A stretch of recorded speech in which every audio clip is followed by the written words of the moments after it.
I'm your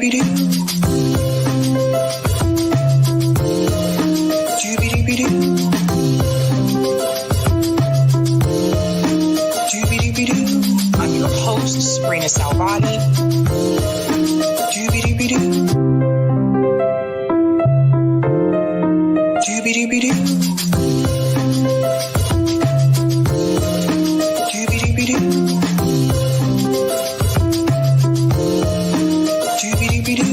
I'm your host, Sabrina Salvati.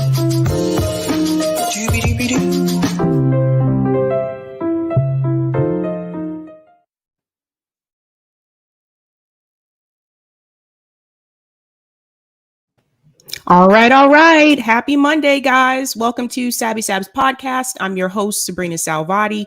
I have a special guest with me tonight. Jordan Chariton is here. He is the co-founder of Status Coup. Welcome, Jordan. Hey, thanks for having me. Awesome. So, Jordan, I want to hear about some of the work that you've been doing on the ground in Flint, Michigan. Are there any updates about the water situation there? Yeah, I broke a story last week with Charlie LaDuff, who's a Michigan reporter, essentially showing that how do I break it so it's less complicated? Basically, there was two Flint water investigations, one that went on for 3 years, 2016 to 2018, and then the current Attorney General of Michigan came in and she just fired the whole original team of prosecutors. So we broke that original team of prosecutors was actually following the money. Your audience might not know that, but there was significant financial fraud that went into the poisoning of Flint that led to the decisions that were made to poison this city. So basically, we broke a story that there were racketeering charges that were about to be filed probably within a year in 2019. But when the new attorney general come in, Dana Nessel, she's a Democrat, she fired that whole team, and those financial charges have basically been killed. There was no follow-up on filing those financial charges against state officials who basically engineered a financial scheme that was the reason Flint was on the Flint River in the first place. So it's kind of the stories of the Guardian. It's at the top of my Twitter. It begs questions. A, why is it that one set of prosecutors and investigators were going after the money, were going to file aggressive financial charges, but the attorney general now, who's a Democrat, got in there, didn't follow through. We also reported that she had dropped separate charges that were already filed, separate financial charges. So it kind of seems like there's a lot of smoke.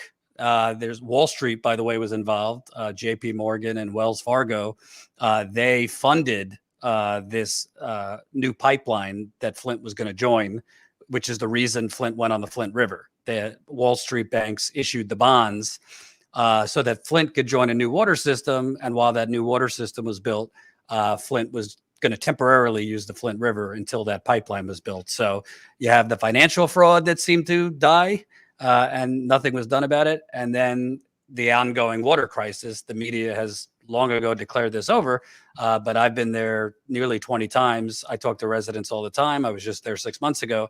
It's not over. Residents are still suffering from rashes that they get from that water. Residents are still talking that they lose hair in the shower. Residents have told me that they have their eyes burn when they're in the shower. And that's not even to mention the long-term problems, because lead poisoning and heavy metal poisoning, you get sicker as the years go on. So residents are high rates of cancer that they didn't have family history for, liver disease, kidney problems, Parkinson's, autoimmune issues. By the way, while there's the pandemic going on. So to the Cliff Notes, the water is still a problem in Flint. The residents do not have Medicare for all after being poisoned, and Democrats and Republicans have swept it under the rug and declared it over. Unbelievable. I remember Obama went to Flint to speak to people there about the water situation. And I remember he was pretending to drink the water. It didn't look like he really actually drank the water, and he swore that the water was fine.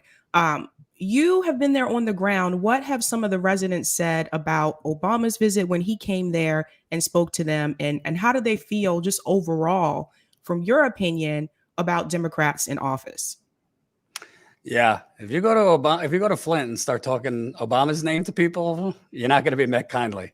I will say, older Black women I've spoken with specifically are a little bit more still kind to Obama, but other demographics, younger Black people, white, Flint has a lot of poor white folks too. They're not happy. They have no love for Obama, not only because of that photo op where he went and drank the water, but a lot of people don't know that while Obama was president, he did not issue a disaster declaration for Flint. He issued a state of emergency, and it's very specific. A disaster declaration, you get a lot more federal money, and the Army Corps of Engineers could have been sent in to dig up those pipes. We're talking 8 years later. In April is 8 years. They still have not fixed all the pipes. They haven't even touched the people who live there's interior plumbing inside their home, which was also damaged. They've only replaced about 90% of the pipes that are connected from the curb into the home. They haven't touched the pipes underneath the street, which are badly corroded and busted from that water, or the interior plumbing. But Obama, he declared an emergency. He did not declare a federal disaster in Flint. And again, a lot more money would have came in. You'd have the Federal Army Corps in there, and this problem would have probably been fixed a lot sooner. He said he couldn't because a federal disaster is for hurricanes and natural disasters. I would argue if your government poisons you, you could kind of fold that into it. So no, people are not happy with Obama. I mean, the people of Flint, first and foremost, want Governor Snyder to be held accountable. He was the governor of Michigan during this. My previous reporting showed that he knew about the toxic water 16 months earlier than he told the public. So he knew for 16 months as people were drinking toxic water, he knew about it, did not notify the public. So if they have a dartboard, Snyder's definitely the bullseye, but Obama's not too far away. And it's kind of I try not to make it political because honestly, it's not really red, blue, it's green. There was a lot. The main reason that Flint was poisoned was greed, a financial scheme, water privatization efforts. But Republicans covered it up. Frankly, the Democrats weren't part of the cover up because it was a Republican administration, but they certainly haven't done jack shit while they've had power. And there has been a collective, a bipartisan push to declare the water meeting EPA regulations, even though my reporting has shown the data on the lead samples was manipulated. In 2018, we went to Flint, we knocked on nearly 500 doors, and we found that the former governor, his environmental officials were cooking the data. They were running residents' water right before taking lead and copper samples, which if you run the water like a few minutes before you take the sample, you're flushing out potentially very high levels of lead and other things. I was supposed to publish that in Newsweek.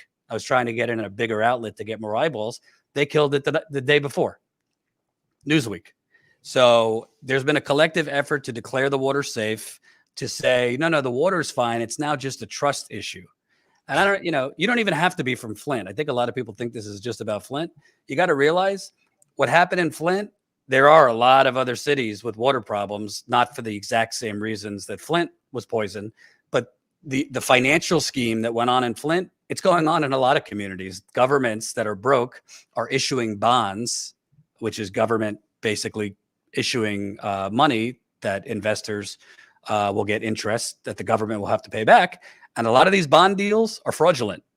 A lot of these bond deals, if you look underneath in the fine print, there's a lot of schemes going on to allow cities. Flint was broke. That's part of what we just exposed in the story. In 2014, Flint was broke. It didn't even have a credit rating, but somehow it was allowed to borrow $85 million to join a totally brand new water system and leave the Detroit water system where they were getting clean water. And this scheme was part of that racketeering case that our story is about. But for some reason, the current Democratic Attorney General stopped pursuing it when she got into office. Unbelievable. One of the things I've heard people say, I've mainly heard this from Republicans, I'll just be honest. But they've said, why can't they just move? And I try to explain to people, well, moving costs money, and I don't think they have the money to move. And also, why should they have to leave their community? That's their home. But I am curious, have they been offered any type of relocation like incentive or any type of relocation assistance? Yeah, to our Republican friends, and by the way, I've heard it from a lot of neoliberals too. Let me ask you a question: if your city was poisoned and your whole house property value went down by several $100,000, do you have a line around the block of people looking to buy your home? That's the reality. In part, a lot of these people are proud. They're from Flint. Why should they have to move? Like you said, this is their home. This is where their family is, generational history, but they can't sell their homes. Their homes are badly damaged from toxic water that went through their pipes for 18 months. I talked to sources and residents in Flint. Just the money they've had, if they have the money to redo the pipes and stuff, they're nearly bankrupt trying to fix what the government should be paying for. So no, the only financial restitution they've gotten is a $600 million settlement that went in last year. That's the state of Michigan paying a $600 million settlement. On average, each child in Flint would get a little less than $10,000, which to me is a slap in the face for what they've gone through. Part of why I believe that the financial fraud case that our story that we just broke with The Guardian last week is about, part of why I feel the current attorney general and the state of Michigan has sat on it, they did not pursue financial fraud charges, is if they would have thrown the book at state officials for the financial scheme, that $600 million number that the state is paying Flint, it probably goes up significantly because there would be a lot more liability on the state of Michigan. The state of Michigan actually approved that allegedly fraudulent bond deal. So basically, if the state of Michigan were to go aggressively against Governor Snyder, my reporting indicates the original prosecutors were building a case for involuntary manslaughter against him. This new team that came in 2 years ago, they charged him with a misdemeanor. Involuntary manslaughter, a misdemeanor. If the financial fraud charges, like I said, were charged, you're probably looking closer to $1 billion in a settlement compared to $600 million. By the way, the state of Michigan didn't have the money. They had to borrow money to pay the $600 million. So it's just very, to really make it as little as, to make it as less complicated as I can for the audience. Basically, a city was poisoned. 8 years later, it's not fixed. The data that they're using to claim the water is fine is highly suspect. If for the people that online say, oh, the water in Flint has been meeting EPA regulations for 3 years and then point to a link, I say, well, go to Flint. It'll take, go talk to some residents, go drink the water if you want to be so brave. Then you could say it's safe. So it's really, to me, I have stayed on this story not because, it's not like making status quo rich. We lose money covering Flint. It's not something that goes viral. I stay on it because to me, it's about more than Flint. To me, this is the biggest government cover-up of the 21st century. You could point to other things, but this is a cover-up where literally government officials knew people were drinking poison for 18 months, and they stopped it from going public. They told the residents, don't believe your lying skin, or don't believe the brown water in front of you. Then there's the cover-up after it went national. I broke last year that literally Governor Snyder's top officials, their phones were erased right before the launch of the criminal investigation. So this is like, if you look at the stories I've broken over the last few years, this is some high level corrupt shit. It's phones being erased. The governor's top advisor to people of Flint, they kind of knew the governor's advisor almost as like his, in Sopranos terms, like consigliere. He was going around Flint offering payoffs to sick residents to keep quiet. So there's a lot of corrupt things that went on here. And I think it's important because if the people who not only poisoned the people of Flint, but have covered it up after the fact and have pushed this narrative like the water's fine, let's move on. If they get away with it, it's coming to a city near you, folks. It might not be water. It might be a different scheme. But if government officials can get away with poisoning a city and no one's really held accountable, I don't think your mayor or your city council or your governor is going to blink twice. Yeah, I was just watching the documentary The Con. I don't know if you've seen that documentary series, but it's about the '08 housing crisis and how they basically stole people's homes from them. And it was mainly like older people, poor people. And I had to take a break from it for a couple of days because I was so disgusted by what I was seeing so far. I was like, I can't believe that this actually was allowed to happen and people weren't held accountable for it. But I want to talk about some of the work that you've done for the Amazon protests. I saw you were there in New York, and I saw you interviewing one of the protesters, Chris Smalls. He's been on here before. I think he's doing phenomenal work. But I saw them say that AOC was supposed to be there, and I guess for whatever reason did not show up. Interestingly enough, it was the next week I saw that the New York Post had like published that story. They were already late because like you published it before them. But I want to get your take on that as well. Like in reference to the squad, do you feel that there's more activism that they could be doing, like being out in the streets with the people, especially with the unions as well? And what's your opinion about like AOC not showing up to support the protesters? Yeah, this was actually, I think the New York Post was like 6 months late because this was over the summer. They had reached, I mean, I've been to several of their things, their protests, and just sometimes I just go down there to see what's going on. They have a big blue tent that they've been organizing from, trying to, they hand out free food to workers, hand out union cards, just trying to gin up excitement and gin up interest among workers for the union. So I forget the month, but it was last summer. They told me we're holding our first press conference and AOC is going to be there. So I said, okay, great. So I get there. Lo and behold, she's not coming. And at the time, it was told to me that the reason they were given by AOC's team, which was literally the night before, was security concerns. So, I mean, I thought that was bullshit. I know she gets a lot of death threats, so I'm not minimizing that. But how do you have such security concerns? You can't go to the Amazon Union Drive, but you could go to the Columbia University Union Drive, which she went to. You could go to Starbucks workers Union Drive. She went there to Buffalo.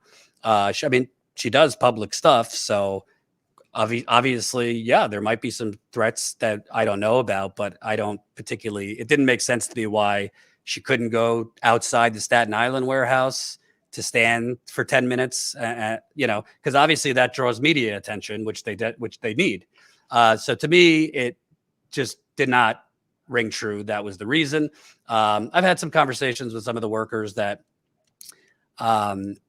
they believe that she's not supporting them particularly because they're a little too like street, meaning they're like guerrilla, like on the ground, blue tent, and for whatever reason, AOC's office doesn't want to get involved with that.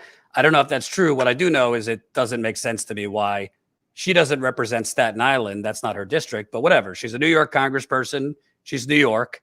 It doesn't take a lot to go down there at least once, hand out free food, speak to the cameras. You're supporting them, even be tweeting, which I don't think she has done.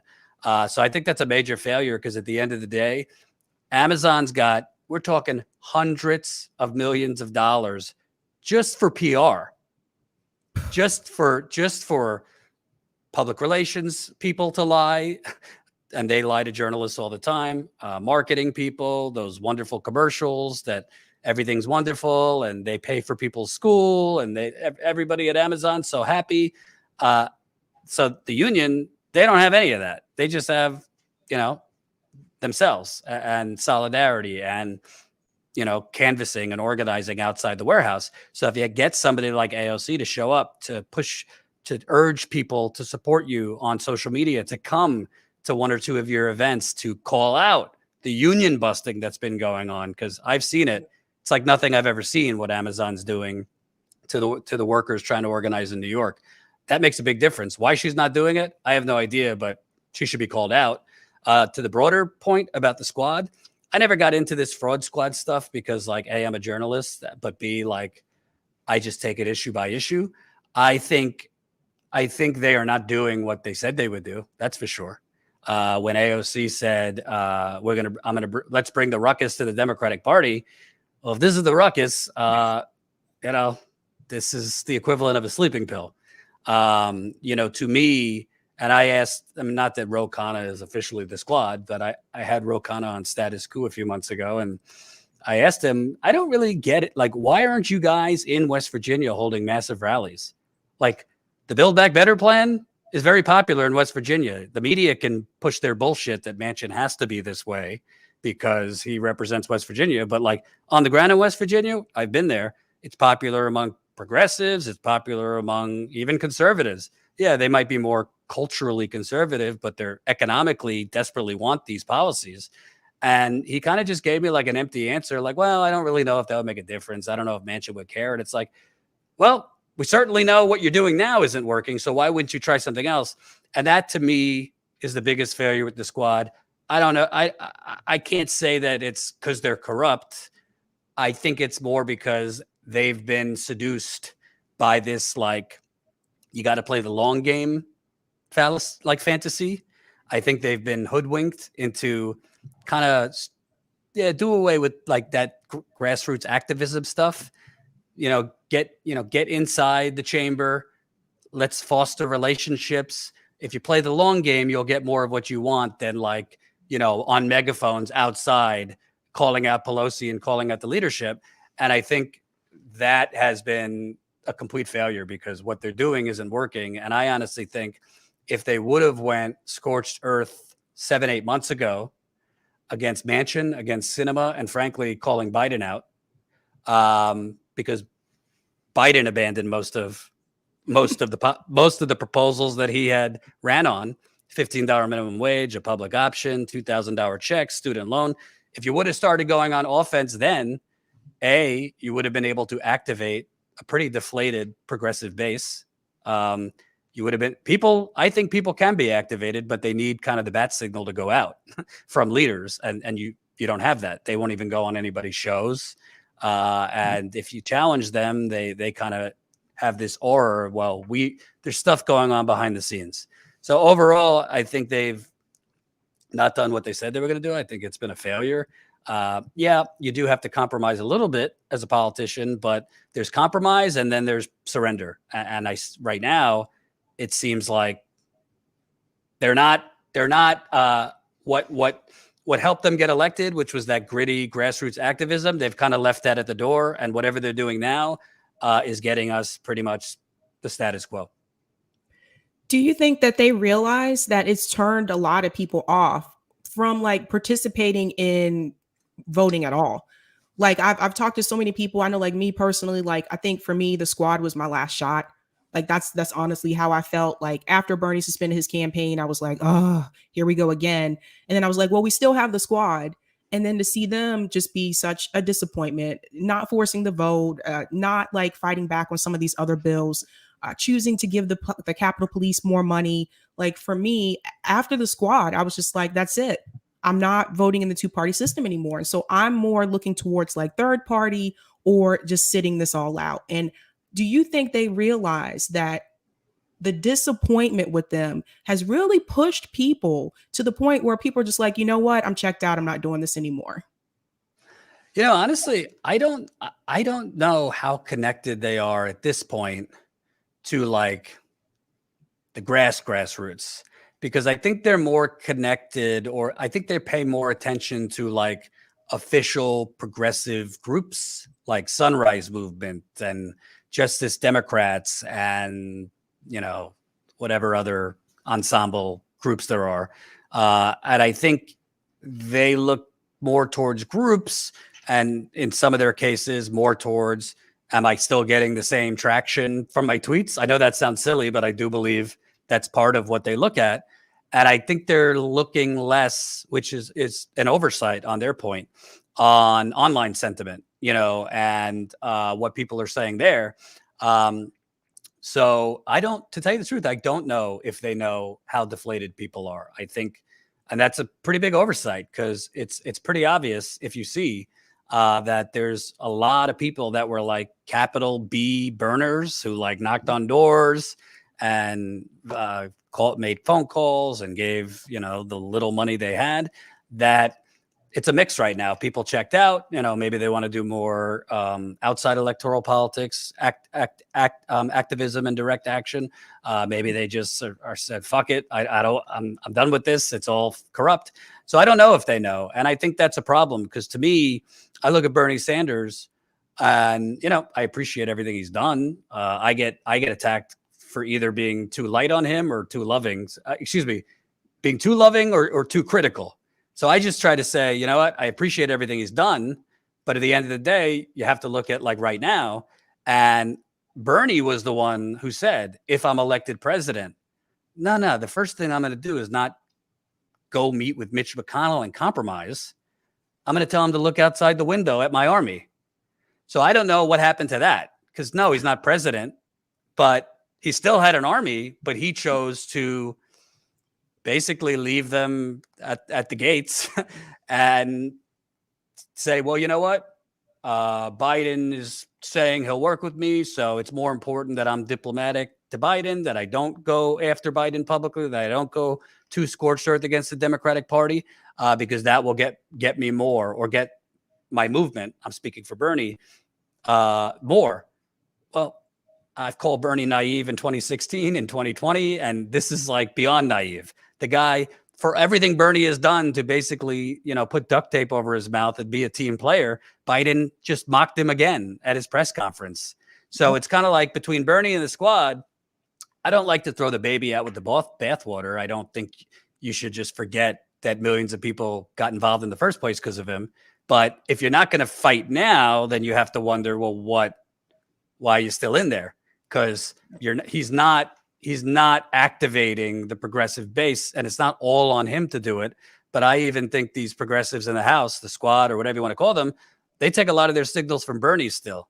And I think that Bernie, at a certain point, I mean, it's kind of obvious right now that the Republicans are going to win unless in a wipeout, unless something dramatically changes. So why not, why are you still being diplomatic to Joe Manchin and Kirsten Sinema? Why don't you be a little bit more forceful? I'm talking about Bernie and the squad, that Biden needs to do more, that Biden, we were told, is the pragmatic one, that he could get the Republicans can come to the table. He could close the gap in inter-Democratic Party differences. The guy's been pretty much rolled in fetal position for a year, doing nothing. You think Lyndon B. Johnson, who is a bastard on a lot of things, do you think Lyndon B. Johnson would let Joe Manchin or Kirsten Sinema kill his presidency? No. Or the parliamentarian? I mean, all these things are laughable. And there were so many instances where I was looking and I'm just saying, why are you not at this point, fool me once, shame on me, fool me twice, fool me the 10th time. It's like, at this point, there is no long game. They're just fooling you into thinking that they're going to give you something. So I don't think it's too late. I think if Bernie and the Progress and the squads wanted to actually go scorched earth, wanted to start holding rallies, wanted to start doing some digital organizing, wanted to start tapping into these worker strikes and union drives and use that kind of as a vehicle to go after the Democratic Party, to go after Biden, to go after Manchin and Sinema, who I do believe still can be shamed if there was enough public pressure. It's not too late, but I don't see any signs that they're going to do that. I want to be respectful of your time, but I do have one more question for you. I know recently you were talking about YouTube suppression, and it's a problem across the board for independent media on the left. I've noticed mostly. Do you think that part of this has to do with the fact that Trump lost come 2020? Do you think that's what's causing the suppression, that YouTube is just saying, or the owners of YouTube are like, okay, well, Biden's in now, so now we can't have this left media coming about on YouTube out to everybody? Do you think that's the reason for the suppression, or do you think there was always some type of suppression before? Maybe we just didn't notice it as much. Oh, I don't think I know there was already suppression before. I'll give you what happened. Basically, we started Status Quo in 2018. We came out pretty quick. I mean, I think we grew 6,000 or 7,000 subscribers in 2 weeks. And a lot of that was just, I think, the audience that I had at the Young Turks first hearing about it and coming over, but like 6,000 subscribers in 2 weeks is pretty good for a new channel. And pretty much I did a video criticizing YouTube. Like I don't remember the date, but within that time period where we were growing, all of a sudden, boom, subscribe. I mean, like if I go back and find the chart, subscriber growth fell off a cliff, views fell off a cliff, the exact week, possibly the exact day or two that I did a video criticizing YouTube. Then you look at, I mean, literally, last week, thanks to the Flint story that I broke in The Guardian and a bunch of channels having me on, we grew 3,000 subscribers, which it's been slow for a while. So I was very happy about that. We do a stream tonight that just ended on the Julian Assange decision in the UK. Views fall off a cliff. There are keywords. And whenever I do a video on Amazon's union busting, views fall off a cliff. Assange, views fall off a cliff. Pretty much anything worker exploitation, unions, strikes, Assange, Flint. Literally, my marketing person said to me, I've never seen anything like this. The day we broke the Flint story, it's going all around Twitter. And we did a stream on YouTube. Notifications didn't even go out. So I don't think it's, honestly, I'm not a conspiracy theorist, but I think with YouTube, I don't think it's just an automated algorithm. I think there's some humans involved at YouTube. I think that I don't know if it's as simple as they have a list, but I think certain channels are marked. In the old days of YouTube, as your subscribers went up, your views went up. You were recommended more. The new days of YouTube, particularly if you're a lefty channel, as your subscribers go up, your views go down. People don't get notified. BRIAHNA Joy Gray was nice. BRIAHNA Joy Gray was nice enough to have me on. We got a pretty big influx of new subscribers. Comments started flooding in. Oh, Jordan, I've been subscribed to you for a while, but this is the first time I've even seen you in months. I never see you. And they're subscribers. They never see us in their feed. So I think the suppression has been going on even when Trump was in there. I think it's connected to Adpocalypse, which happened in 2017 and 2018, where advertisers got pissed off because their ads somehow ended up in like terrorist videos, and YouTube completely overreacted to that and decided we're going to completely sanitize this whole thing so that if you do any video that's like in the political terms, that's beyond like, you know, rainbows and sunshine, anything that's not sanitized or like, you know, corporate friendly or anti-work, anti-capitalist, anti-war, controversial, we're going to demonetize you, or we're going to leave your videos in review for 5 days, or we're going to hide. You know, the YouTube CEO came out last year and openly said, yeah, in the news category, we are elevating or making more visible authoritative news. And CNN and Fox News, she said. So the suppression is really bad. And that's why I was talking to BRIAHNA about, you know, I see on the left just this, to me, stupid fucking game of like Survivor, who's the last progressive standing, and people fighting, and people, if you don't agree on every last thing, you're a sellout and you're a coward and you're Lucifer. And I think it's completely destructive. I don't think it's productive. I don't know where it came down that you have to agree on everything to have good motives or still have the shame. That there's a difference between like, we don't, you know, oh, no, I want access to healthcare. No, I don't want to fuck with those people. But like, if you generally agree on most things and you share similar values, but you might not agree on everything related to COVID or everything related to the squad, or I think the progressive movement, if we all want to continue fighting for the next 5 years, then we'll be where we are now, which is a fractured movement, not getting many wins. And it'll make for good popcorn on YouTube and a lot of, you know, popular videos of this channel shitting on this channel and this whatever. And I've been guilty of it sometimes, getting involved with that when I shouldn't have. But at the end of the day, I think we need to come together. I don't know what that looks like. BRIAHNA and I were talking about, to me, there's 10,000 different channels all going live at the same time, all doing similar videos on similar content. The corporate media is a well-oiled, very well-organized machine The independent progressive media is basically a bunch of people on their own islands. So to me, it makes more sense to bridge those islands into one village, if that makes sense. I don't know what it looks like. Is it a network off YouTube? Is it more collaboration? I don't know.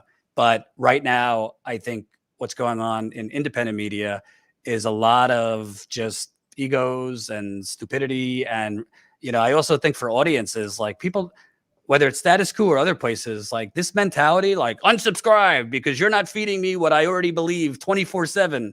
It's just toxic. It's a right-wing mentality to like only want to watch your views and your, whatever fed to you 100% of the time. I mean, that's just not, I don't think that's the way we should look at the world. I think there should be healthy debate. I think you could disagree with people without canceling each other.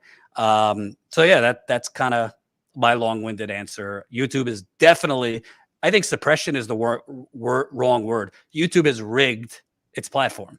It has literally rigged its platform to elevate CNN and Wolf Blitzer. And if you look at the trending category on YouTube, it's all mainstream media. It's all mainstream media for news and politics. Look at it. It's always mainstream media. So I don't know. Wolf Blitzer 5 years ago was getting a couple thousand views. Now he's getting hundreds of thousands. I don't know if Wolf Blitzer suddenly became so charismatic and awesome, or people are just being fed Wolf Blitzer. So that's my long-winded answer on that. I agree. I think you got to get the larger channels to come on board with that, Jordan, because like the smaller channels, we collaborate a lot. Like I see that. I saw that you guys are have been doing some type of collective network. Do I have that right? Yeah, because I'm a part of Revolutionary Blackout Network, but we've done things where we've had like Vanguards come on, like Hard Lens. We've collaborated with Frank Analysis a lot, and Jackson Hinkle as well.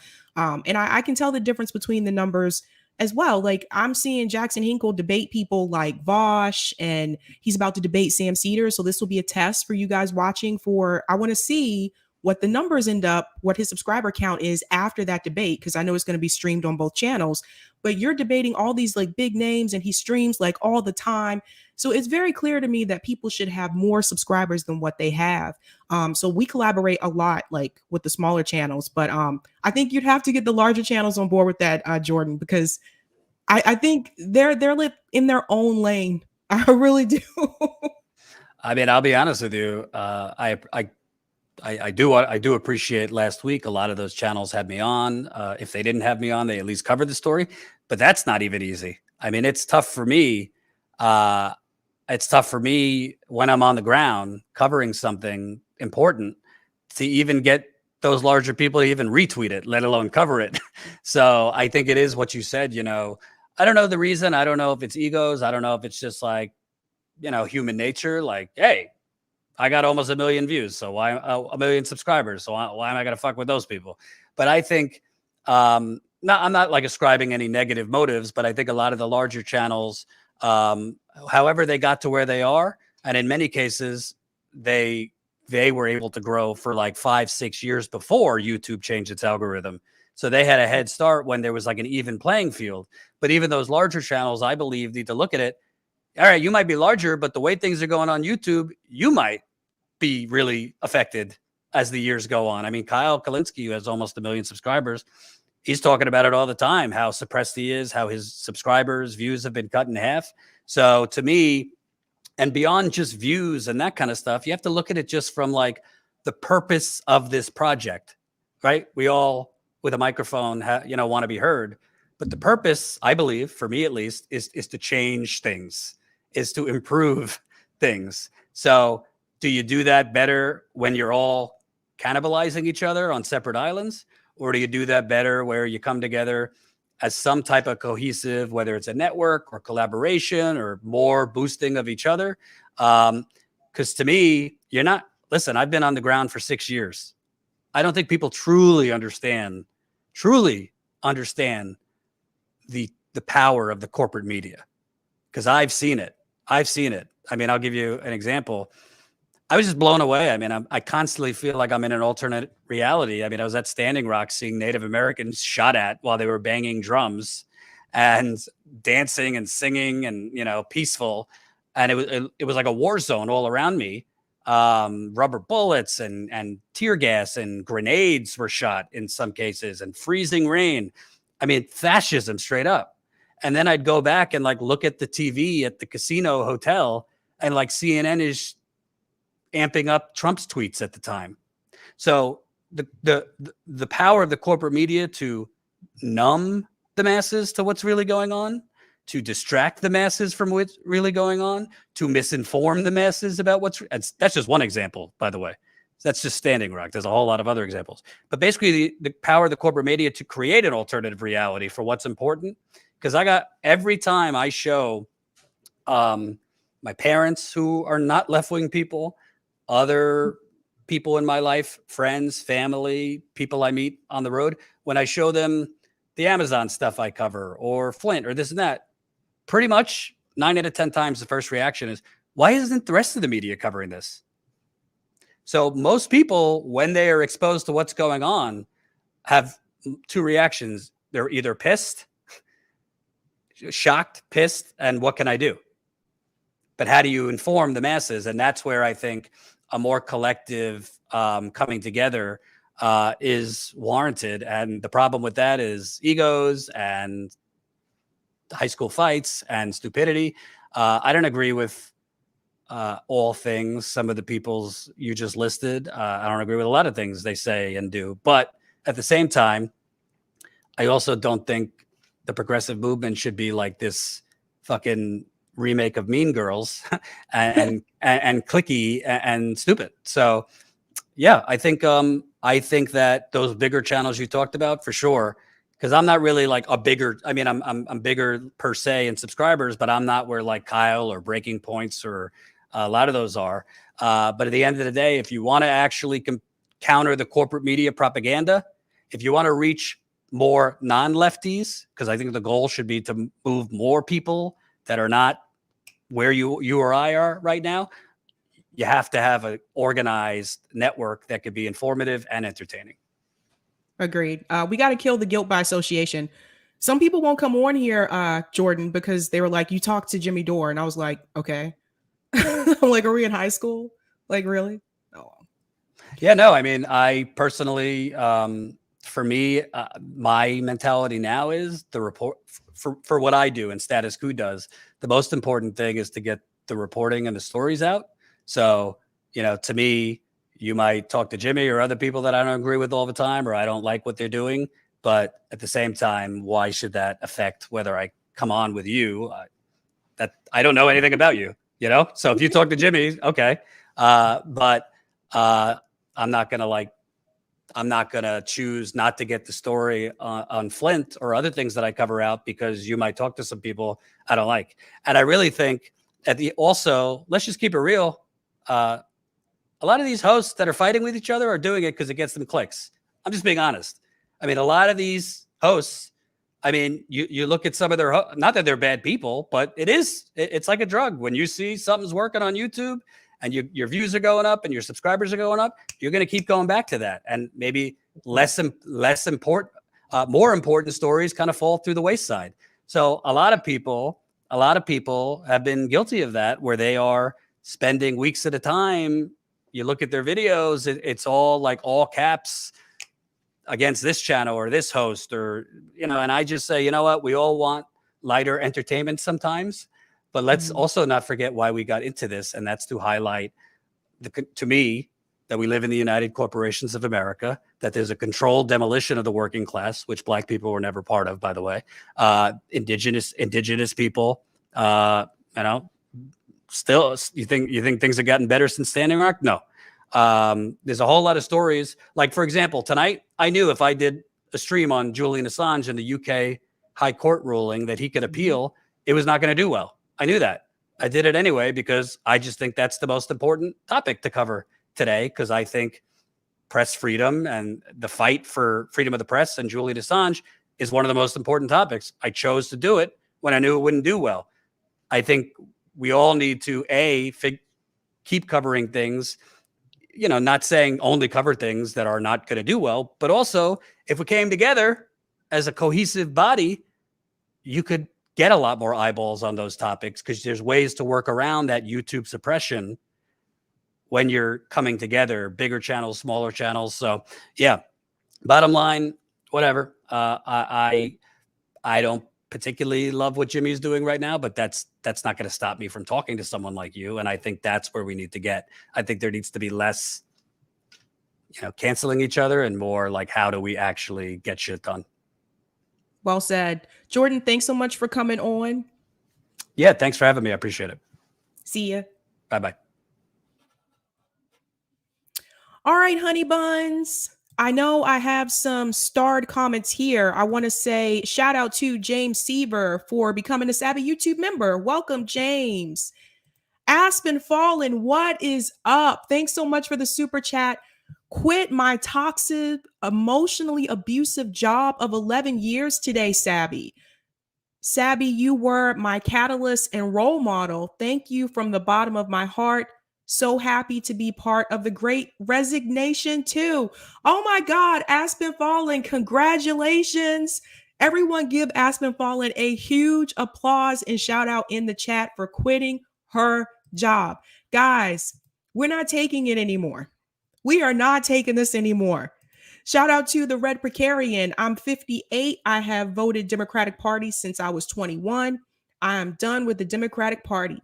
Those younger than me, even more so. Thank you so much for the super chat, Red Precarian. All right. Aspen Fallen is doing the damn thing. Shout out to Tori. All right. I'm going to get into the other two stories. I do want to give a quick shout out to Sabby patrons. Let me go ahead and share this with you here. Shout out to everyone who is a Sabby Sabs patron. If you are interested, you can become a member, a Sabby, a Sabster, or the ultimate. Thank you guys so much. Their names are also scrolling across the bottom of the screen here. Awesome. And I didn't want you guys to see my desktop. What are we getting into tonight? So Jordan was just here. Excellent work with Flint on the ground. Like I said, you guys, I don't know if you know, but when I did start in broadcast journalism in college and for internship, I started on the ground, and that's actually really hard work. Those cameras are very heavy. You're standing on your feet a lot, and you're doing a lot of running around. Tonight, we are getting into BRIAHNA Joy Gray versus Megyn Kelly. Jen Psaki is roasted on Twitter. I think people are going to feel some kind of way about margaritas now. I'm just saying. And we just spoke to Jordan. So let's go ahead and get into Miss Jen Psaki. Let's see what this is all about. So Jen Psaki was recently on The View. She made a cringe statement. You're not going to like it. I didn't like it. So they were talking to her in reference to Joe Biden's job. Let me roll back just a second here. Joy's going to ask her this question. All right, perfect. Let me go ahead and share my screen. Doobie doobie doo. All right, let's get into it. Jen Psaki on The View. What did she say, ladies and gentlemen, and why did it make so many people unhappy? So listen to this. Where they go from here.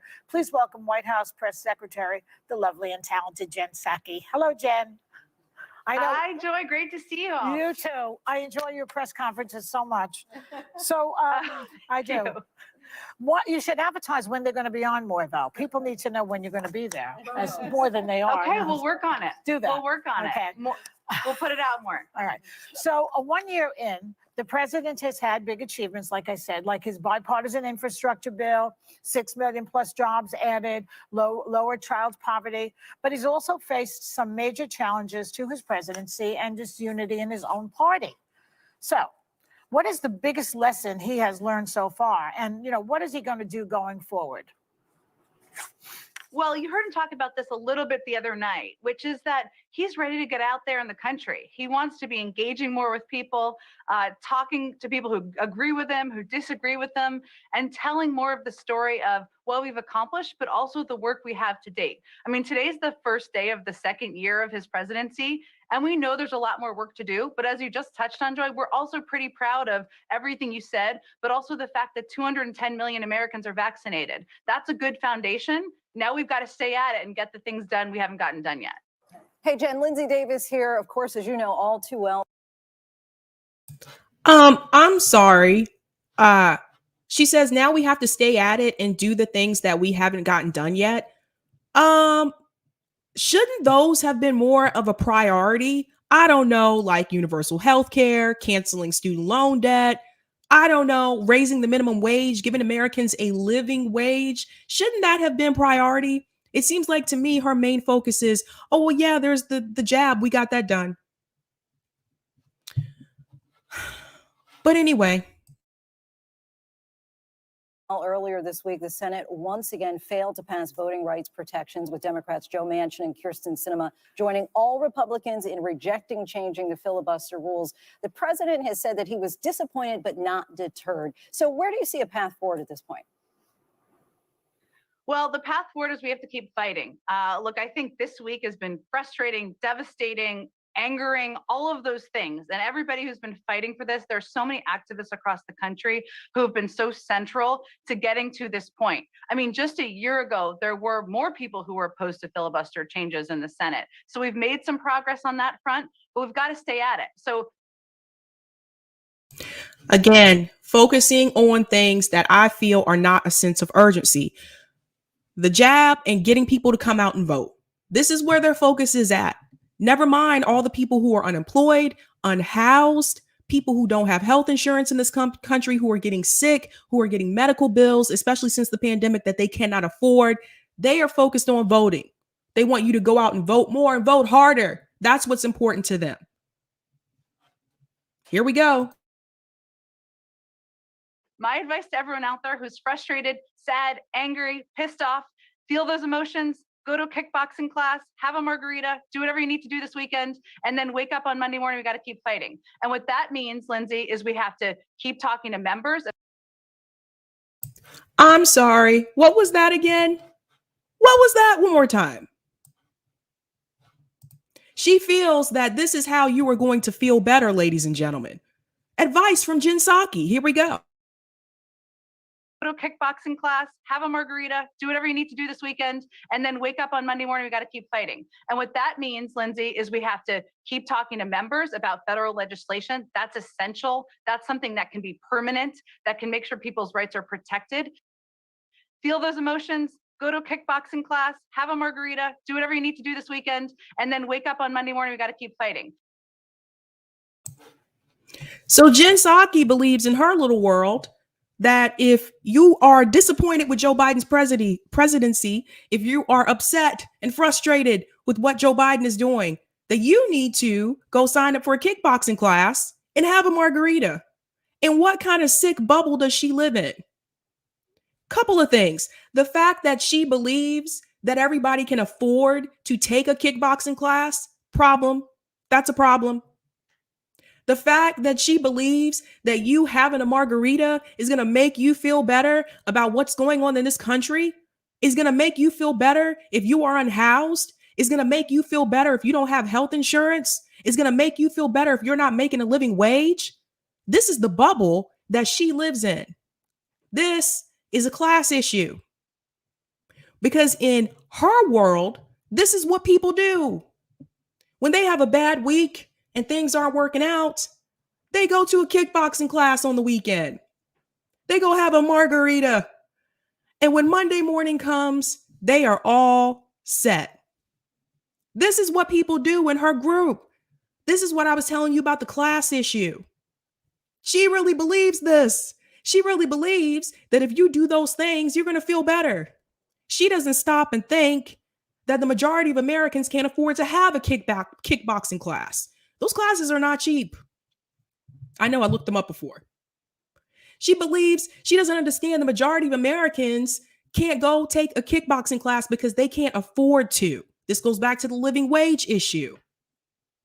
She's telling people to just go have a margarita, as if that is going to make you forget about all the issues that people are going through in this country right now. I'm sorry. Even if I did go to a kickboxing class and have a margarita over the weekend, do you think when I wake up on Monday, I'm going to forget about the fact that people have medical debt? I'm going to forget about the fact that I have student loans to pay? Bills will follow you, boo. No. Do you think I'm going to forget about that? I have to get car repairs right now. Haven't done it. I'm scared. I'm afraid of what they're going to say. I'm afraid to hear the cost. But this is the world that she lives in. We're supposed to just do these things and just be okay with the fact that come Monday morning, everything's going to be better? Are you going to give everybody health care Monday morning? Are you going to cancel student loan debt Monday morning? Are you going to house the unhoused people in this country Monday morning? Are you going to increase the minimum wage Monday morning? What are you going to do on Monday morning that is going to make us feel so much better and relaxed? I'm going to go to some of the comments in the chat. What's going on, Colin? Thanks for the super chat. Psaki wasn't talking to the working class.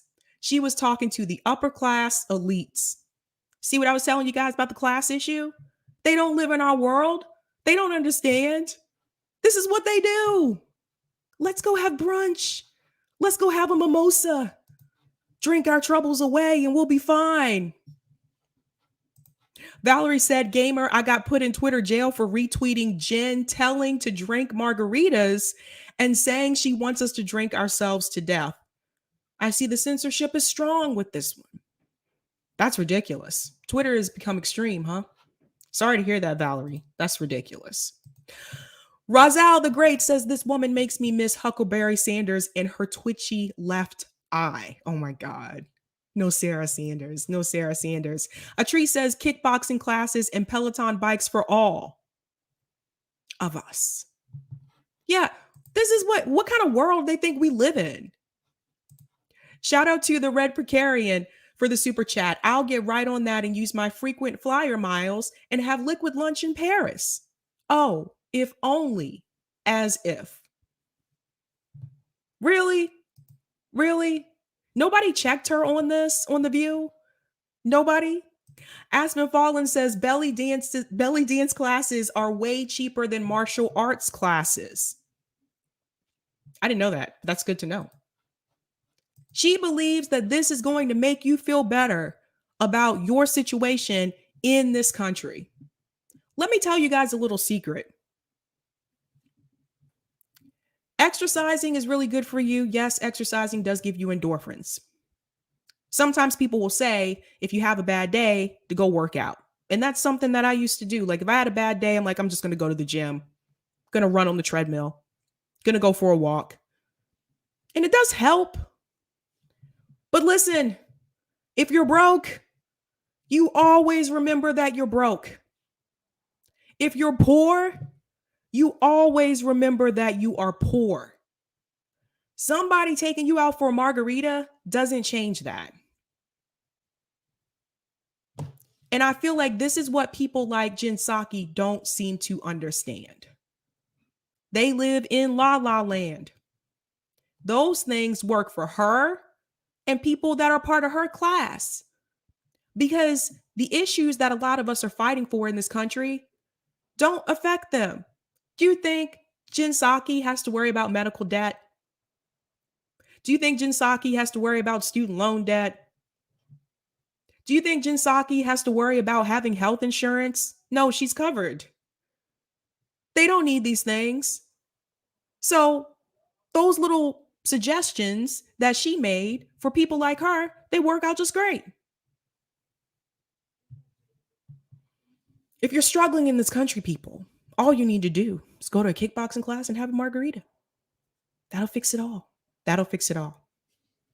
I don't even like tequila. Damn it.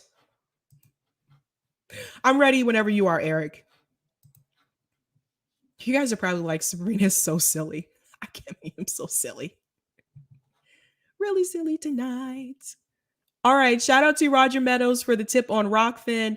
This here exemplifies the very problem a public bank can fix by taking taxes and depositing them to use as collateral. Issue out lines of credit to finance jobs in the Department of Public Works to build infrastructure, creating jobs in the public sector, which generates new state income taxes getting redeposited into the public bank to pay back the loan used to create their job, which creates surpluses without raising taxes but building up infrastructure is its mandate. This prevents Flints and fixes Flints. Oh, excuse me. This prevents Flints and fixes Flints. Also, Jordan, can you go to Libby, Montana to interview those who benefited from Medicare for All to see if it's working in real time for them? Oh, I can pass that on to him, Roger.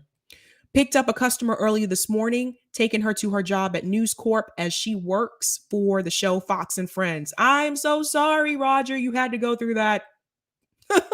Interesting conversation. She was all in for all hail the corporations. If workers don't like it, get another job. I said workers are taking your advice. Have you heard of the Great Resignation? As they are using leverage on their bosses to get what they want. She got stumped.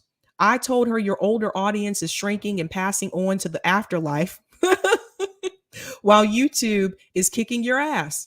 She agreed they know their days are numbered. What?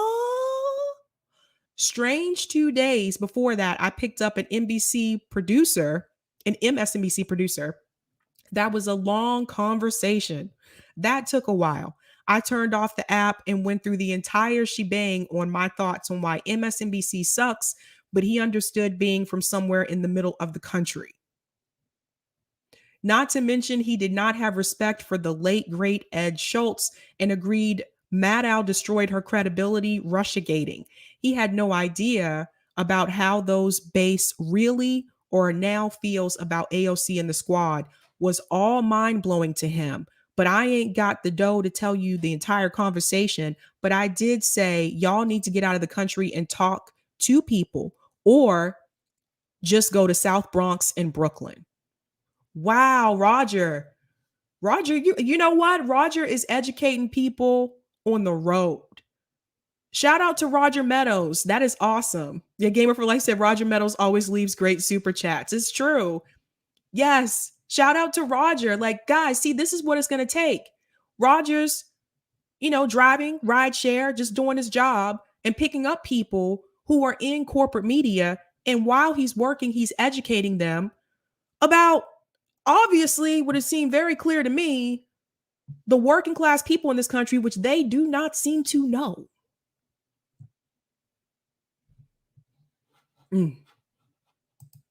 Thanks so much for the super chat, Aspen Fallen. Easy to forget anything with enough margaritas. Thanks so much for the super chat. I really, really don't like tequila, you guys. I really don't. I had a bad experience in undergrad and that's why I do not mess with tequila. Even the smell of tequila makes me feel like nauseous. Yeah. It's a terrible event. Had too much tequila, went 1 for 1, shot for shot with a friend. That was a bad idea. There was strip poker involved. Lost some of my clothes. Anyway, you guys don't want to hear about that story. But anyway, moving on to my third story. And this is about Megyn Kelly and Briahna Joy Gray. So Briahna Joy Gray was on Megyn Kelly's show, which I don't know if you guys know this, but Megyn Kelly does have her own show now. She's not a part of Fox. And I don't know if you guys know about this too, but she did reveal about the sexual harassment that she went through at Fox while she was there. They made a movie about it. I think it's called Bombshells or something like that. But Briahna Joy Gray was on there and they're talking about elites and the Democratic Party and the Republican Party. And there was something that I noticed from this interview. Something that I noticed was missing. And I'll tell you about that in just a second, but let's go ahead and get into this video first. And the name of the segment is called Out of Touch Elites from Left and Right. And this is with Bri and Megyn Kelly. Listen to what is said here.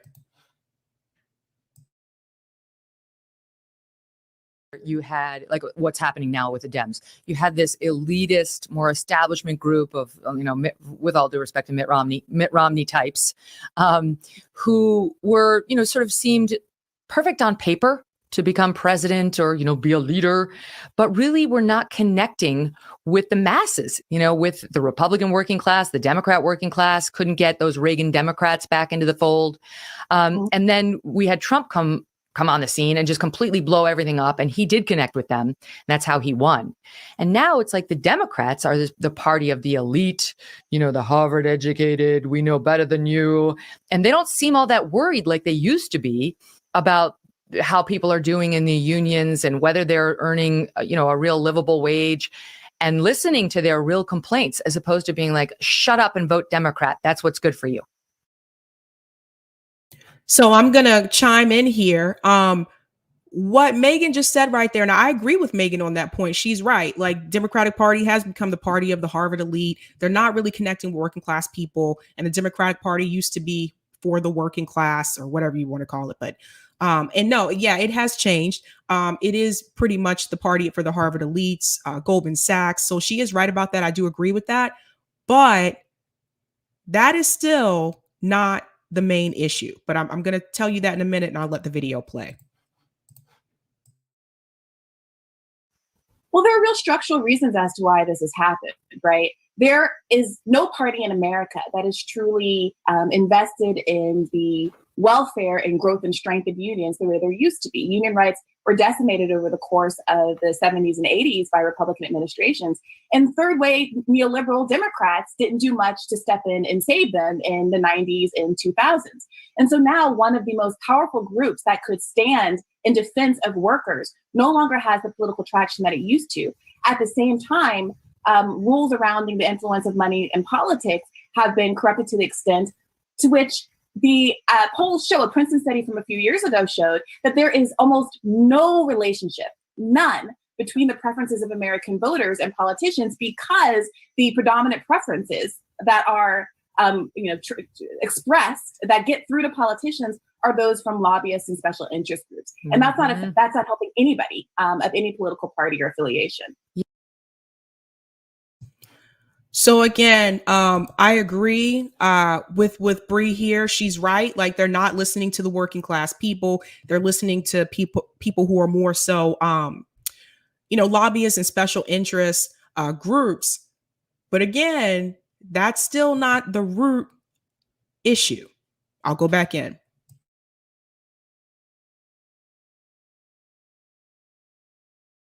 Yes, this is why it's funny, because I feel like people on sort of the Bernie Sanders team, whether it's you or Crystal Ball or I just a big collection, are kind of meeting the more working class Republicans, and the Republican Party itself is becoming the party of the working class in a strange place, right? Like strange bedfellows are being formed here, because it seems like now the Democrat Party has become the party of elite that doesn't really care about, the Democrats love unions. They love the union bosses.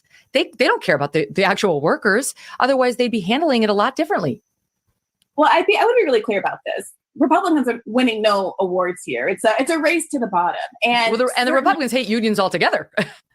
Right, exactly. So it is important that at least under Joe Biden, you have an LRB that's willing to enforce labor laws, for instance. It matters in the labor disputes and the wave of strikes that we've seen across the country. It matters that Amazon is getting a review of, or the Amazon workers, rather, are getting a review of whether or not their union efforts were unfairly tampered with by the corporation. Those kind of things matter, and that's why it matters to have Democrats in office as opposed to Republicans. But I don't identify as a Democrat, and part of the reason why is because better than the other guy isn't serving the people the way it should be. And the reality is, I had a recent episode with Batya Ungar-Sargon, who has written this really interesting book about how media, the way that media is covering working class issues has really affected the way that populations see themselves reflected in politicians.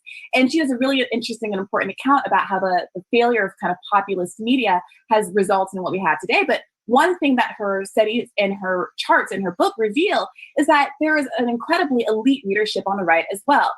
Papers like The Economist and The Washington Journal have elite audience as well. And while they might have throw, go into identity politics every now and then. When it comes to core economic and financial commitments, they always align with the 1%. So what we have is two parties that talk about identity, that have these culture wars in order to distract from the extent to which both parties, leadership in both parties, are ignoring the needs of the worker. Majorities of Republicans want a $15 minimum wage or higher.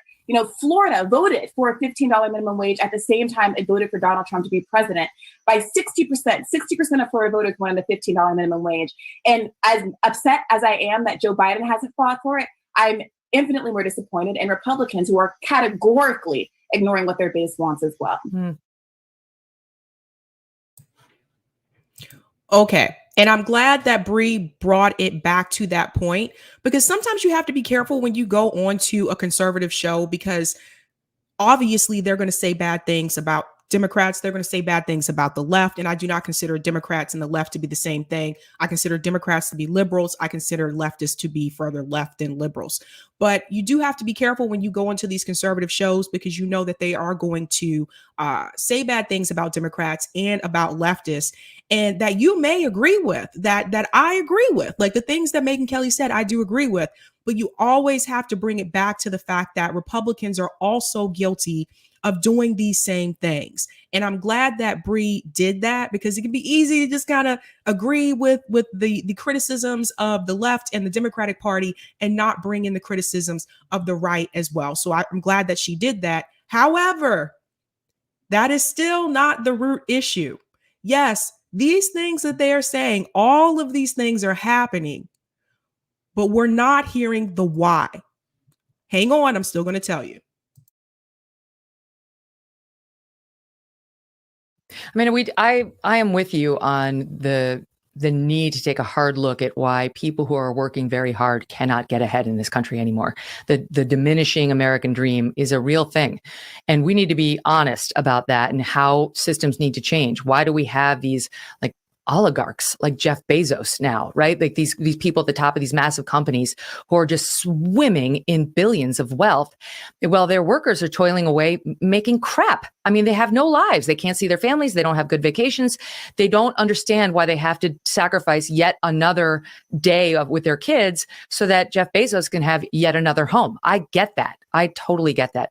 But I also think I can argue with you about the minimum wage, because I think that leads to the destruction of jobs. I mean, we've seen it happen time after time where companies, especially with these inflation rates, say, I can't do that. Like my margins aren't good enough, and I'm not going to be able to make it back. And then I'm just going to have to eliminate positions. Like I can pay my 2 people $15 an hour, but I could have had 10 at $10 or $9 an hour.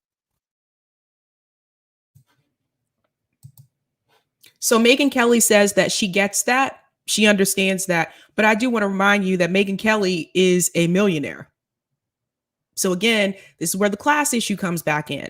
It's easy to say that you understand that or you get that, but do you really, really know what it's like to have to struggle like that? Do you know what it's like to try to make a living in this country when you're making minimum wage? Do you know what it's like to have to work 50 hours a week, 60 hours a week with 2 jobs, 3 jobs just to pay your rent? Do you really know, Megyn? I don't think so. I don't think so. Well, when you look at how much money has been earned by our extremely productive workforce, remember, Americans have only gotten more productive over time. Over the last 30 or 40 years, an enormous percentage, the overwhelming majority of profits from that productivity have gone to the 1%. So yes. This isn't an issue to your point about there not being enough money to go around. The issue is that CEOs, corporatists have been able to keep more profits, steal more profits from their workers who are really doing the labor. Well, no, I agree with you. Like when I look at Jeff Bezos, I want him to pay as much as humanly possible to every Amazon worker. When I see these big corporations, but when it's a smaller business, I just think, you can't hit them with those kinds of minimums because their margins are just too small. Like the workers will wind up paying. Well, here's some other, one thing I want to mention here, because the smaller businesses, this is one that I hear a lot as to why we can't pay people a $15 minimum wage. I think it should be higher than that. Part of the reason why some of those smaller businesses will struggle to do that is because they're paying for other things for the employee, right? So if we had universal health care, they wouldn't have to worry about giving people health insurance. That's something they could eliminate. Oh, we don't have to worry about paying for health insurance. If we had paid leave for everyone in this country, guaranteed by the federal government, they wouldn't have to even pay people for paid leave. These are some of those costs that can be cut from the employer if the United States government would just give people a freaking life. Give us some of these same benefits that people have in other countries. Just give people a freaking life. So when people bring that talking point to you, make sure you bring it back to that point. You ask that question, but why will those small businesses struggle to pay them an increase in minimum wage? That's how you bring it back to the socialist perspective. I'm going to go back in, but that's still not getting to the root cause of the problem. This is an interesting conversation because oftentimes these progressive issues are framed as being anti-worker and anti-small business. When the reality is, for instance, having Medicare for all, not making small business owners pay the medical costs for their insurers would be the single biggest boon to small business owners in the that exists, right? The single biggest cost for small business owners. Doja. Is providing health insurance for their employees. And if instead of having to have employers take it out of people's paychecks and then have Americans paying twice as much that compared to any other similarly industrialized country for worse outcomes medically than other industrialized countries, we simply paid half as much as we're paying to health insurance in taxes for a program that is as well run and as admired as Medicare, i.e. Medicare for all. And that's an enormous business saving. And to your point about inflation, it's important to note that inflation right now is not being driven by spending at all. It's being driven by these supply side issues that are caused by COVID. And what's at the root of those? In part. Policies. In the 90s, it sent so many of our jobs overseas so that we have to import so much. There's no more storage capacity here in America because everyone has tried to cut the margins so slim so that CEOs can earn and so that shareholders can earn and be paid dividends at the cost of the American worker. I don't disagree with that either. I don't disagree with that either. Yeah, shipping all our jobs over to China has had American workers pay real costs on a number of fronts. It's funny, we do like. In no world could I vote for Bernie Sanders. I have to be honest. I don't think, but now she says she gets all of those things and she understands all of those things, but she will still continue to be loyal to her party. And this is the problem that we have in this country. If you agree that Amazon workers should be paid more, if you think the minimum wage is too low, if you think that there are problems here where the CEOs are being paid way too much, these enormous amounts of salaries, while the workers below them are being exploited and are barely making enough to get by, you agree with all those things, but then you come back and say, but I could never vote for Bernie Sanders. The reason being is because you are a party loyalist. And this is a big problem that we have in this country. So many Americans have been brainwashed or they've been raised by their families. You're Republican, we're Republican, you're Republican. We're Democrat, you're Democrat. That's what we do in this house. They have become party loyalists to the point where they can agree with you on every issue and still not vote for that candidate that they agree with. They will continue to vote for the person that is in their party because they are party loyalists. But that is still not the root problem. I agree. Whenever I hear you talk, I'm like, I agree with what she's saying. When I hear Crystal talk, I'm like, I agree with that too. But then, sort of taken to its logical extreme, some of these things, I'm like, that's where I draw the line. But I'm not a Republican and I'm not a Democrat, just like you either. I'm sort of like, who makes sense and who's reasonable? And I do see the country dividing now into people who are rational and irrational, who make sense and who don't make sense. And for sure, there is an elites versus regular people problem that needs to be completely busted open. And it's manifest in my industry and your industry more than any other, right? And that's the same thing that Bernie Sanders said. But notice she said she could never vote for Bernie Sanders. You guys following this logic? When it comes to government politicians and journalists, they're the least trusted among us because they all have their own skin in the game and the consumer knows it. Yeah, I think that's why you're seeing the proliferation of podcasts, independent media, shows like Crystal Ball's and Saga and Jetty's really taking off. You see people like yourselves who have had amazing careers in mainstream media finding platforms and a huge audience on YouTube and these other places because folks are decoupling from the cable box. I don't know anybody in my generation, I'm 36 years old, who has cable, really. Yep. We're all just watching the clips on Twitter to the extent that Paul Begula says something ridiculous. And it's partly because we're not reflected there. I remember at certain points during the campaign, certain folks who were pegged as the, progressive spokesperson, the person who was going to speak for progressives on some of these mainstream news outlets, would call me and ask, hey, what do the progressives think about X, Y, and Z? What's the line? And I would think, well, you could just ask me on.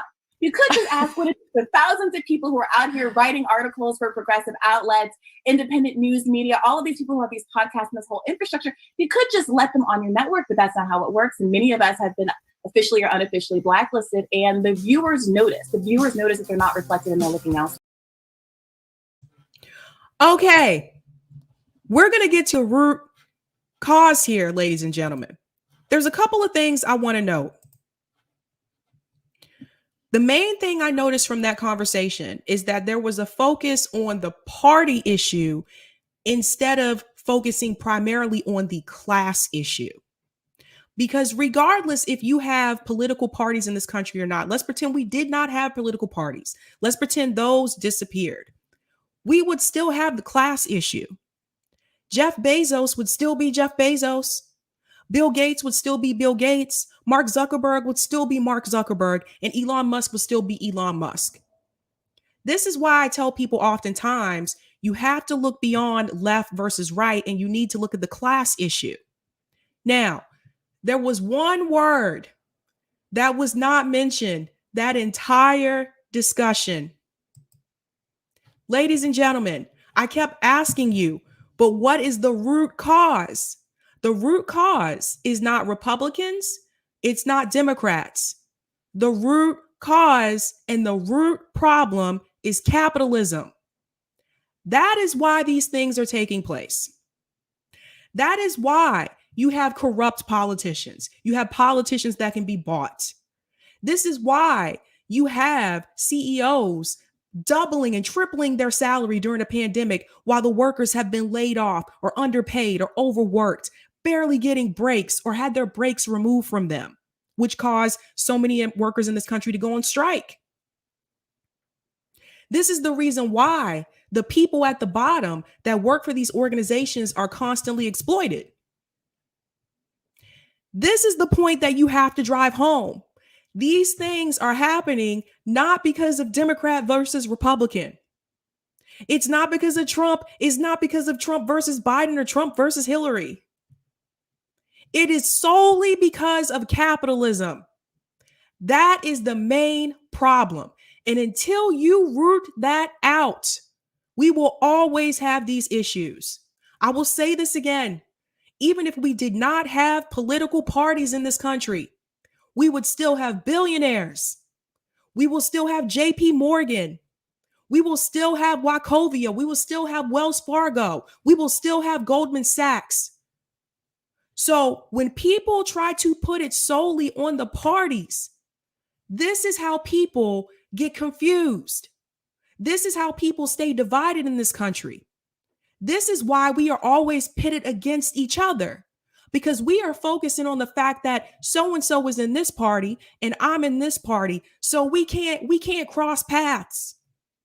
We can't sit on the same side of the table. You can't sit next to us.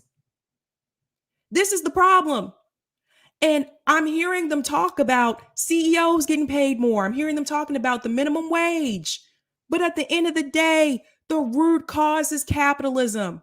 And it's not mentioned. This is something that I mentioned when I went on RT, when he was talking about Republican versus Democrat.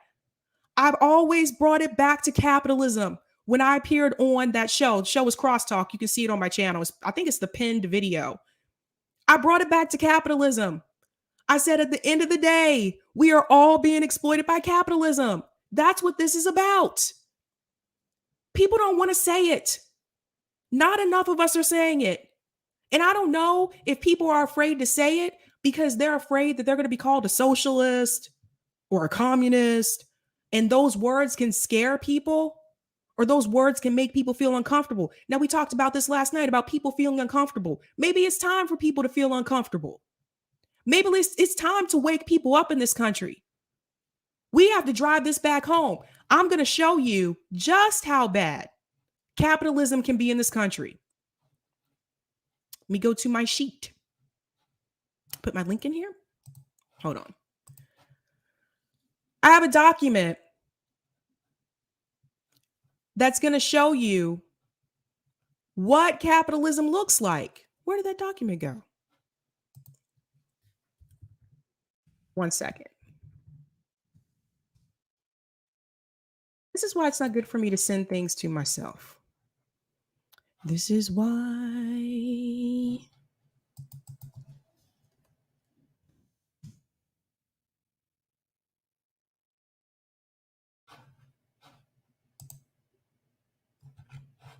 Oh, close. Here we go. All right, let me share my screen. People like to talk about capitalism. A lot of times, especially in mainstream media, we hear capitalism spoken about in such a positive way. You get to make your own money, free market economy. But I want to show you some of the problems that we have with capitalism. Here are some of the problems that we have with capitalism, ladies and gentlemen. Boom. Inequality. Economic instability. Monopoly power. Short-termism. Environmental costs. By the way, that's a big one. There are a lot of people that say they're environmentalists, but they're capitalists. Capitalism is directly linked to environmental costs. So how can you be a capitalist and be an environmentalist at the same time?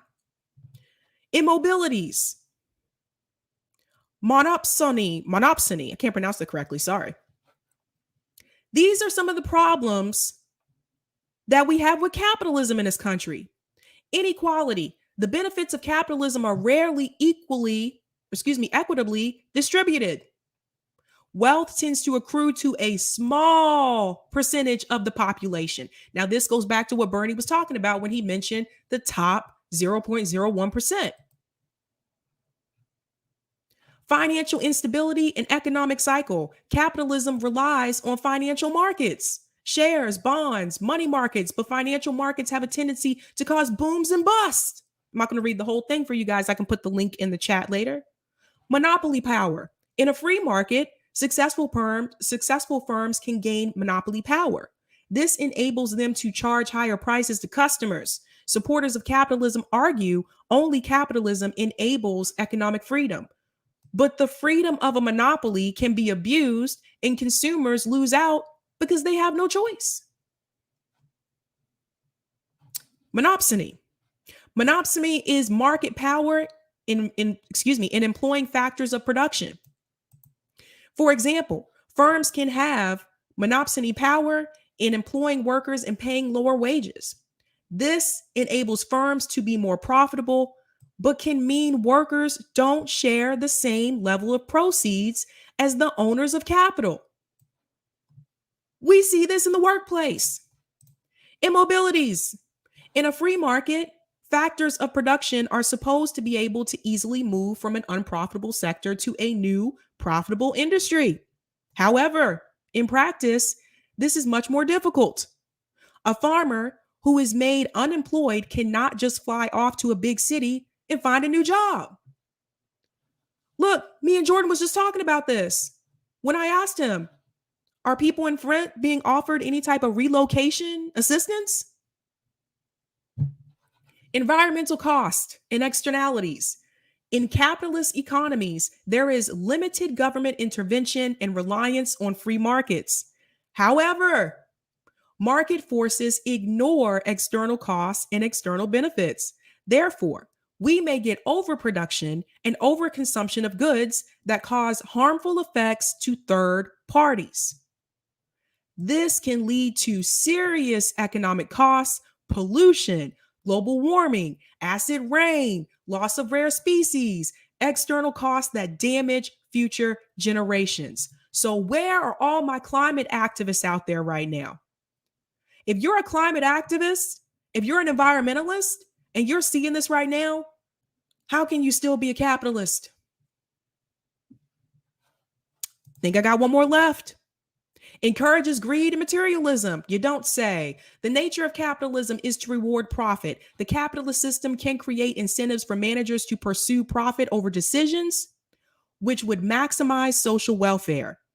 For example, firms are using theories of price discrimination to charge higher prices to consumers who want to jump the queue.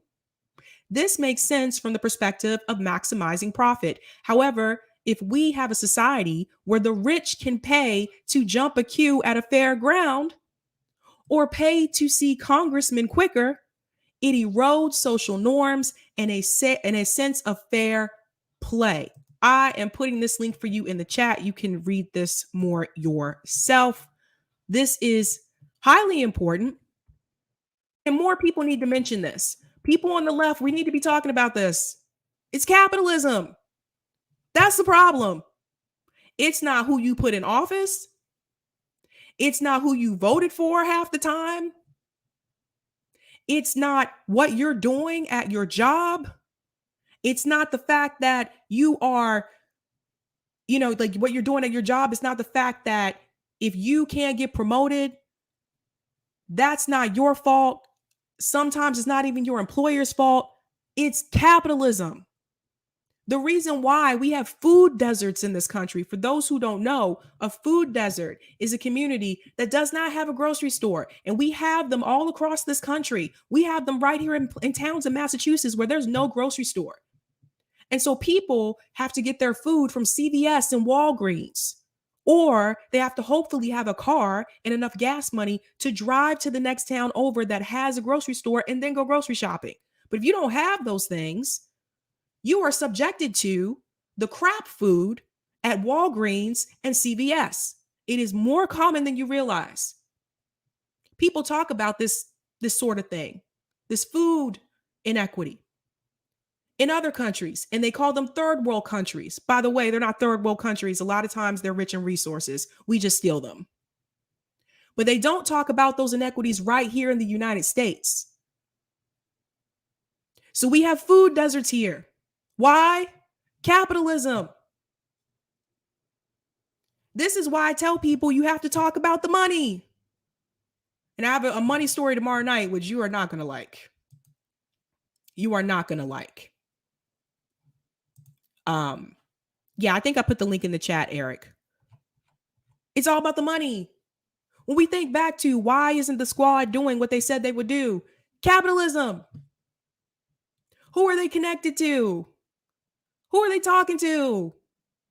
George just told you tonight. He was like, well, they want to play the game and to get where they want to get in their career. But why do they want to take those steps in the career? Why? There's more money involved. Capitalism. Shout out to JM for the super sticker. Whoop, whoop. Thank you so much. Shout out to James Wilson also for the super sticker. Thank you so much.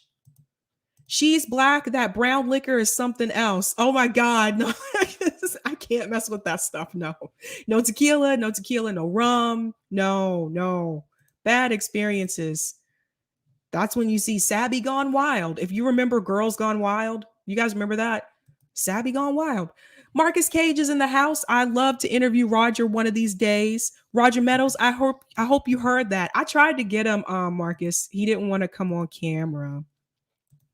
Captain Obvious said the main issue is neither party is an actual functional political party. They are both fundraising corporations trading off the majority share of power in a continuous seesaw effect. Captain Obvious. Yes, Miguel, Sabby Gone Wild. Thanks so much, Eric. Thanks, Roger, for the super chat on Rockfin. You read it as he didn't have respect for Ed Schultz. No, I said that he did have respect for Ed Schultz. Also, I told him he has to get out into the country, not go out of the country. Oh, sorry. But later for that, I want to hear more about the strip poker and you losing all your clothes. Oh my God.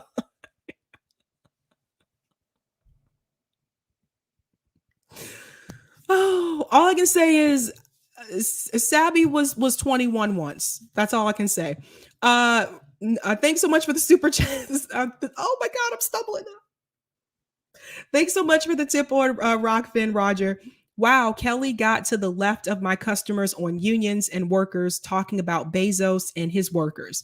Keep pushing her, Bree. She might start liking Black people. Oh, damn.